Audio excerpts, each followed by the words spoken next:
Caught in possession, Ellis Ramana, and there's numbers forward here for the maroon side. They find the back of the net. Classic strike, it's exactly what Steve Parker would have wanted.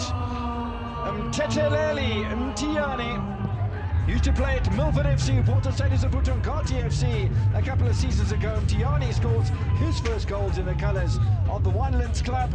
Stellenbosch FC lead by 3-0 on aggregate. It's exactly what the doctor ordered for Steve Parker. Yeah, I think the ref done excellent there to allow play to continue. There was a foul, and Mthiyane took his opportunity. Caught him on the counter. One possession, and could that be the nail in the coffin? Still far from finished, but in aggregate, 3 goals is the deficit for Sekhukhune. This is it. Titus with a touch. There was a foul there. The referee allowed play to continue, and a carpet drive there from Mthiyane. Looked up, knew what he wanted to do, pinged it bottom floor. Nothing that Lena could do in that situation. What a brilliant goal.